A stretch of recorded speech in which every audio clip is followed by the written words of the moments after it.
बीते 16 तारीख यानी मंगलवार की शाम करीब 7 बजे प्रयागराज के शाहगंज थाना क्षेत्र के अंतर्गत मिन्हाजपुर इलाके से एक 2 मंजिला इमारत के एक कमरे में एक महिला कांस्टेबल और एक पुलिस सिपाही की डेड बॉडी मिलती है, जिसके बाद पूरी तरीके से अफरा तफरी मच जाती है।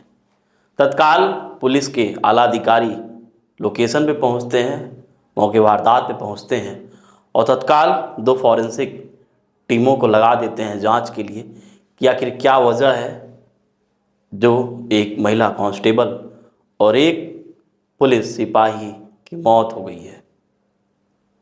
ये घटना ऐसी घटना जिसकी चर्चा आज पूरे देश में है। पूरा ये देश जानना चाह रहा है कि प्रयागराज 16 तारीख शाम 7 बजे शाहगंज थाना क्षेत्र के अंतर्गत मिन्हाजपुर इलाके के एक कमरे में मिला महिला कांस्टेबल और पुरुष सिपाही की मौत का क्या सच है, क्या राज से पर्दा उठ गया है। तो पूरी घटना पूरी तहकीकात के साथ हम आपको विस्तार से बताएंगे कि क्या वजह रही जब दोनों की मौत हो गई। क्या उन्होंने प्रेम प्रसंग में अपनी जीवन लीला समाप्त कर ली, क्या पति पत्नी और वो की वजह से इन दोनों की मौत हो गई। 3 साल चला प्रेम प्रसंग क्या यूं ही समाप्त हो गया, क्या जो अवैध संबंध था उसकी वजह से दोनों को अपनी जीवन लीला समाप्त करनी पड़ी। नमस्कार, मैं आशीष शुक्ला, वोकल टीवी देख रहे हैं। लगातार क्राइम की खबरों को वोकल टीवी दिखाता आता रहता है। जो भी ज़मीनी हकीकत है, जो भी ज़मीनी सच्चाई है, उसको दिखाने का हमारा हर संभव प्रयास रहता है।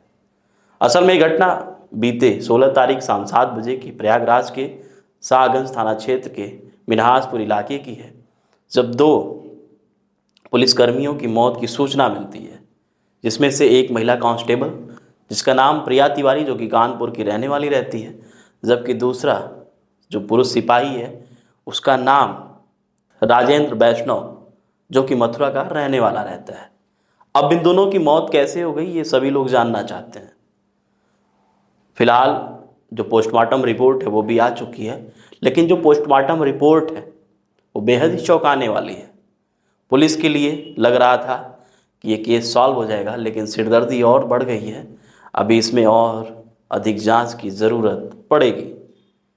असल में जो प्रिया तिवारी की मौत की अब तक पोस्टमार्टम रिपोर्ट से पहले जो लग रहा था कि जो उसकी मौत हुई है, पहले उसका राजेश गला दबाया होगा। वजह ये था कि गले के पास एक निशान था और पूरी तरीके से गला जो है वो नीला पड़ गया था, और जबकि राजेश की फंदे से झूलती हुई लाश मिली थी।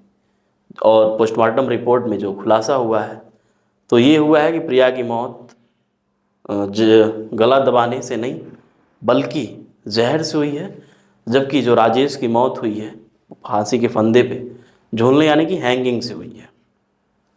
अब क्या वजह रही कि इन दोनों ने मौत को गले लगा लिया, उसको जानने के लिए, उसको समझने के लिए पूरी कहानी के अंत तक हर पहलुओं को बारीकी के साथ समझने की ज़रूरत है। हमारे समाज में ऐसी घटनाएं तो आती हैं जहां शादीशुदा महिलाओं का, शादीशुदा पुरुषों का अपने कलीग्स के साथ अफेयर हो जाता है, और एक समय ऐसा आता है जब तलाक हो जाता है, और कभी कभी किसी सीन में ऐसा होता है कि जो प्रेमी प्रेमिका रहते हैं वो अपनी जीवन लीला को समाप्त कर लेते हैं। फिलहाल यहाँ जो मामला है वो प्रेमी प्रेमिका के जीवन लीला के समाप्त करने वाला ही है। असल में जो राजेश वैष्णव जो कि मथुरा का रहने वाला साल 2020 बैच का वो सिपाही रहता है, उसकी पहली तैनाती प्रयागराज में होती है शाहगंज सीओ ऑफिस में। वहीं पे साल 2019 बैच की जो प्रिया तिवारी है जो कि कानपुर की रहने वाली, उसकी भी शाहगंज सीओ ऑफिस में ही तैनाती रहती है। 2020 से इन दोनों के बीच आपसी बातचीत होती है, दोस्ती होती है, नज़दीकियाँ बढ़ती है, प्रेम प्रसंग पनप जाता है, जिसके बाद प्रिया तिवारी लगातार राजेश के ऊपर शादी का दबाव बनाती है।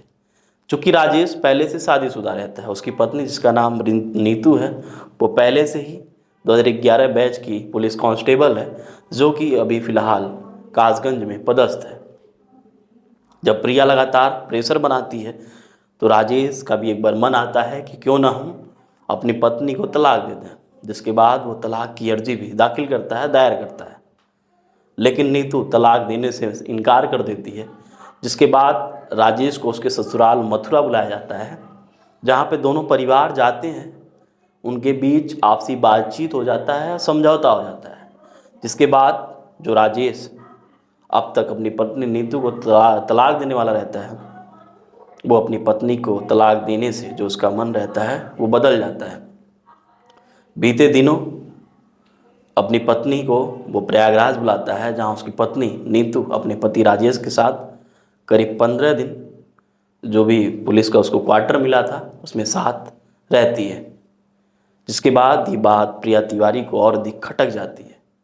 जो खटास की वजह होती है यहीं से और अधिक बढ़ जाती है। अब प्रिया तिवारी को लगने लगता है कि हो ना हो अब राजेश अपनी पत्नी नीतू को तलाक नहीं देगा।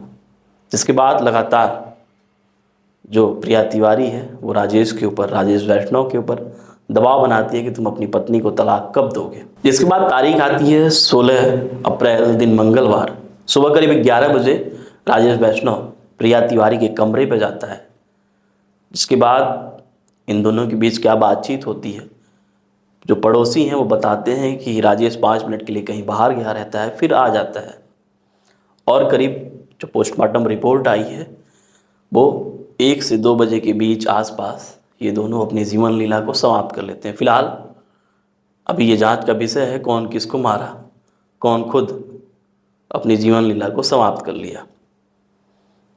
जिसके बाद 7 बजे के करीब पुलिस वाले पहुंचते हैं। असल में राजेश के जो साथी सिपाही रहते हैं, जब राजेश ऑफिस नहीं पहुंचता है तो उनको चिंता होती है, और उनको पता तो रहता ही है कि राजेश का प्रिया के साथ अफेयर है, घर भी पता रहता होगा। जिसके बाद वो सीधे प्रिया के कमरे पे पहुंचते हैं। जब खिड़की से देखते हैं तो एक बेड पे लाश, एक फंदे पे झूल रहा है। जिसके बाद ग्रिल को तोड़कर अंदर घुसते हैं और जो भी मंजर रहता है उसके बाद फॉरेंसिक टीम आती है, जांच शुरू होता है। 3 साल तक इन दोनों का अफेयर चलता है, और अफेयर के बाद हाल ये होता है कि इन दोनों को अपनी जान गंवानी पड़ती है। नाजायज़ संबंध में लगातार हमारे समाज में ऐसी तमाम घटनाएं सामने आती हैं कि नाजायज़ संबंध में लोगों को अपनी जान गंवानी पड़ती है। हमारा समाज किस ओर जा रहा है, किस मुहाने पे खड़ा है, कहीं ना कहीं ये सोचने की बात है।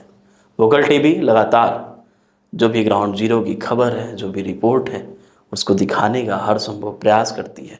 आपको हमारा प्रयास कैसा लग रहा है कमेंट सेक्शन के माध्यम से ज़रूर बताइएगा। फिलहाल के लिए बस इतना ही। जय हिंद, जय भारत।